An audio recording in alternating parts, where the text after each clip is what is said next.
Frères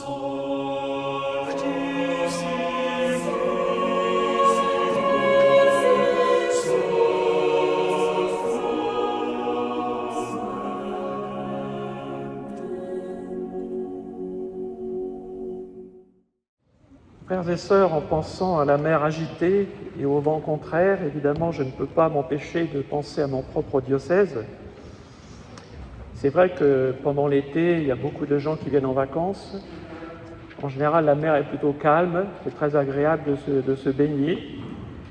Par contre, en hiver, c'est différent, et nous connaissons au cours de l'hiver, en général, plusieurs tempêtes, des tempêtes violentes, et à ce moment-là, la mer devient inquiétante et dangereuse. Il m'est arrivé dans une visite pastorale de rencontrer une famille de pêcheurs qui m'ont dit « Mais vous savez, nous, dans notre famille, à chaque génération, il y a au moins un péri en mer, parce qu'on prend beaucoup de risques pour aller pêcher. » Et c'est vrai qu'il m'arrive de temps en temps d'aller en mer pour déposer une gerbe, pour prier pour tous les péris en mer. Donc cette mer, elle n'est pas seulement signe de vie, elle n'est pas seulement belle à méditer. À l'époque de Jésus, c'était exactement pareil, et on peut imaginer que les pêcheurs de la mer de Galilée avaient aussi vécu des expériences douloureuses, et on a plusieurs témoignages dans l'Évangile de cette difficulté, de ces épreuves que les apôtres ont pu vivre en mer, quand la mer est en colère. Et c'est pour cette raison que dans la Bible, en fait, la mer est le symbole de la mort, c'est le symbole des épreuves de l'existence qui s'acharnent contre nous. C'est aussi le signe du mal, du démon qui veut absolument nous faire périr. Et nous voyons donc, après avoir prié sur la montagne, Jésus va donc marcher sur les eaux, puisqu'il ne peut pas être englouti par les forces du mal et de la mort. Et d'ailleurs, il va vaincre, évidemment, la mort dans sa résurrection. Et ce passage, évidemment, fait penser tout de suite à la résurrection d'entre les morts et sa victoire sur le mal. En tout cas, c'est le signe qu'il donne ainsi à ses disciples pour les inviter à lui faire confiance et à mettre en lui leur foi. Pierre l'a bien compris, c'est pourquoi il veut aussi venir vers Jésus en marchant sur les eaux, sans être englouti par le mal. Il veut tenir bon, vis-à-vis des vents contraires pour être fidèle au Seigneur. Et on peut dire que finalement la figure de Pierre, c'est moi, c'est vous, c'est nous, les disciples de Jésus. Nous vivons comme Pierre cette expérience. Dans la foi, nous faisons confiance à Jésus. Nous voulons aussi aller vers lui en marchant sur la mer, c'est-à-dire en luttant contre le mal dans le combat spirituel, durant toute notre existence, jusqu'au jour où nous serons réunis avec lui pour toujours. Mais, comme pour Pierre, il y a dans notre vie des vents contraires qui peuvent mettre à mal notre foi, voire même qui peuvent nous laisser engloutir. Alors, quels sont ces vents contraires ? En fait, il y en a qui sont liés à notre histoire personnelle. Je pense évidemment aux épreuves que l'on peut avoir dans notre vie, les épreuves de santé, par exemple. Ça peut être aussi des épreuves relationnelles, des épreuves conjugales, des épreuves familiales, des problèmes qu'on peut avoir avec les enfants. Et il arrive que dans notre vie, on entend souvent cette expression « Qu'est-ce que j'ai fait au bon Dieu pour qu'il m'arrive tout ça ?» Voilà. Et c'est là où on voit que la foi est vraiment mise à l'épreuve. Et puis, ces vents contraires, ils sont aussi liés à l'histoire de notre humanité. Actuellement, il y a un certain nombre de guerres dans le monde et qui peuvent nous inquiéter sérieusement. D'ailleurs, à Brest, dans mon diocèse, dans le nord de mon diocèse, on a eu très récemment les 400 ans des fêtes de la Marine nationale, et le préfet maritime de l'Atlantique n'a rien fait pour nous rassurer sur l'avenir. Il y a aussi les changements climatiques qui nous inquiètent, les dérives sociétales. Voilà, tout cela, ce sont des vents contraires. Et alors, de quelle manière, au fond, ces vents contraires peuvent nous enfoncer dans notre vie ? En fait, ils nous enfoncent déjà par la désespérance. Quand on a perdu l'espérance, c'est déjà que le mal a commencé à nous engloutir.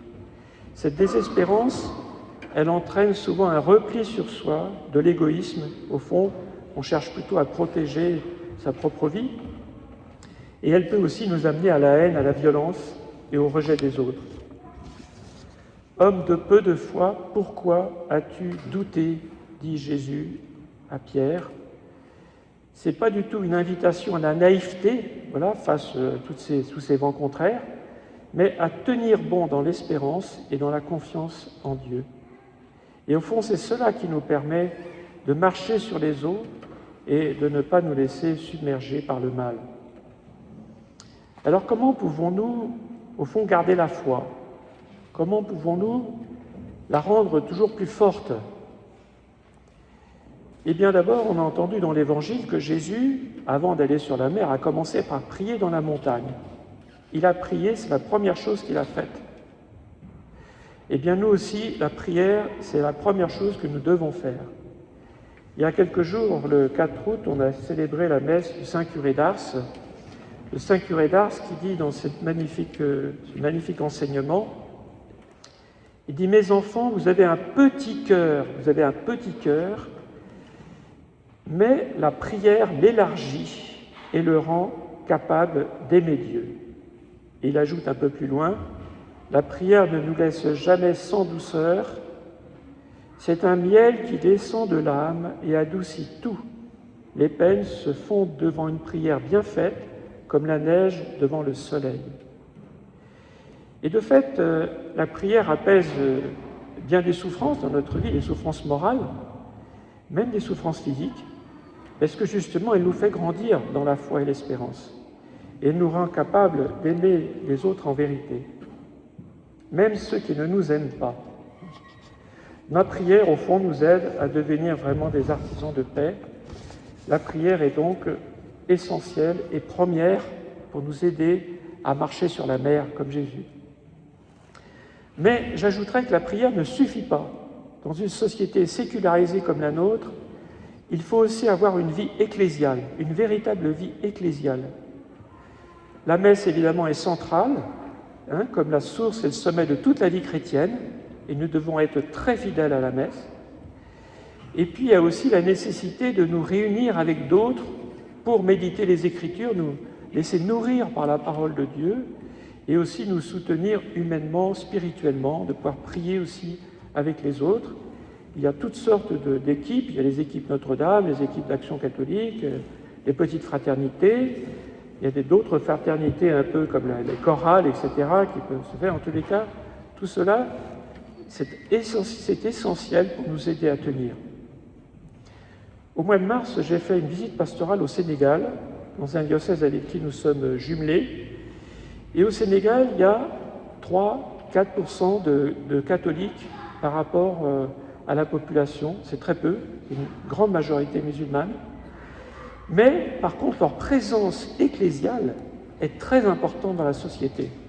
Évidemment, ils tiennent des écoles, ils tiennent des dispensaires, ils tiennent des hôpitaux qu'ils animent, ils accueillent tout le monde dans ces lieux. Mais aussi, ils vivent de nombreux rassemblements, des pèlerinages, des rassemblements, des fêtes, et ils font des kilomètres à pied pour pouvoir participer à ces rassemblements et à ces messes. Et c'est là que nous voyons que finalement la vie ecclésiale, le fait de se rassembler en Église, c'est un soutien bien sûr pour nous aussi, mais c'est aussi un témoignage extraordinaire pour la société. Quand les chrétiens se réunissent pour prier, même si nous sommes peut-être moins nombreux aujourd'hui, gens pratiquants, c'est un témoignage extraordinaire.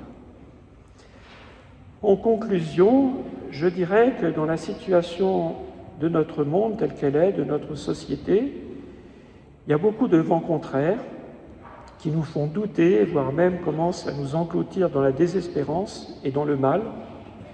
Eh bien, Jésus nous invite donc à la confiance.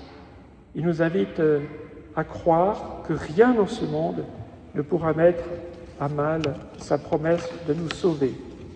Jésus continue de nous sauver aujourd'hui. Développons notre vie d'Église, notre communauté paroissiale.